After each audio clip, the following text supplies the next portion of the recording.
très ému de prendre la parole ce matin au nom des membres de l'association Démocratie 101 pour cette conférence débat organisée par l'association Démocratie 101 en collaboration avec le collectif des handicapés diplômés du Mali, avec l'appui financier du projet LUSEC. Permettez-moi, mesdames et messieurs, d'exprimer ma gratitude envers le projet LUSEC pour son appui financier inconditionnel et indispensable pour la réussite de nos activités. Nous célébrons aujourd'hui la Journée internationale des personnes vivant avec l'handicap, couplée avec la Journée internationale de la lutte contre la corruption, avec comme thème les pratiques corruptibles et discriminatoires qui affectent le droit des personnes handicapées.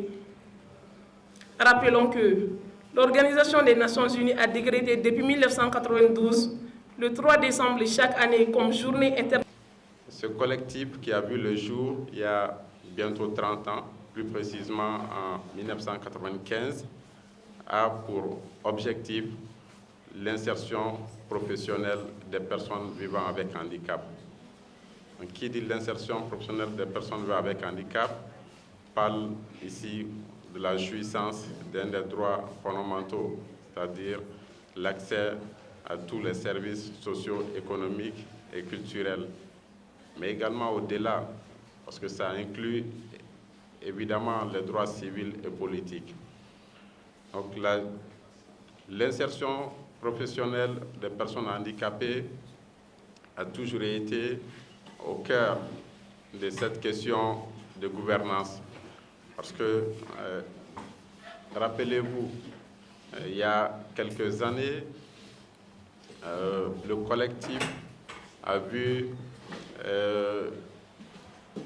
stopper le recrutement à titre exceptionnel, qui était un des acquis du collectif des diplômés handicapés depuis 1997, à cause d'une supposition de mauvaise gestion ou de mauvaise gouvernance de cet acquis des droits des personnes handicapées. Je suis très heureux de représenter le projet LUSEC ce matin à cette activité importante qui s'inscrit dans le cadre de la Journée internationale des personnes en situation de handicap et de la Journée internationale de lutte contre la corruption, célébrée respectivement le 3 et le 9 décembre de chaque année.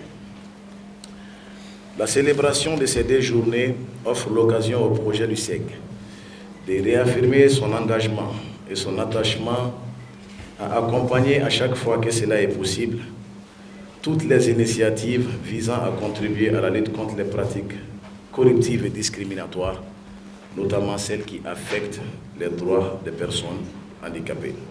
C'est pourquoi l'association Démocratie 101, dans son optique de lutter contre toute forme de pratique corruptible, a initié cette conférence en partenariat avec le collectif des handicapés diplômés du Mali pour renforcer la prise de conscience au niveau de la société civile sur les pratiques corruptibles qui nuisent de la manière singulière à l'équilibre social et le bien-être des personnes handicapées qui en sont vulnérables.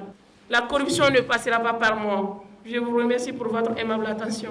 C'est pourquoi l'objectif ultime du projet LUSEC reste la lutte contre les pratiques corruptives et discriminatoires qui affectent les droits des femmes, des filles, des jeunes, mais également et surtout des groupes vulnérables.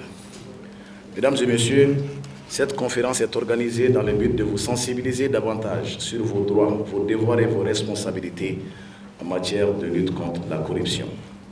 Le projet LUSEC demeure convaincu que la multiplication de telles actions de sensibilisation à Bamako et dans les régions contribuera à lutter contre les pratiques corruptives et discriminatoires qui affectent notamment les droits des personnes handicapées. Aujourd'hui, il est important de signaler que l'OCLEI, dans sa mission et dans son mandat, donc lutte contre l'enrichissement illicite et la corruption. Et par ce temps qui court, à savoir le 9 décembre, qui est une journée internationale de lutte contre la corruption dans le monde, et qui va avec le pair, avec la journée du 3 décembre, qui est la journée internationale des personnes vivant avec un handicap. Donc, il est important aujourd'hui que l'OCLEI soit présent sur cette scène et prodiguer ses vifs remerciements à l'initiative de l'organisation de cet atelier.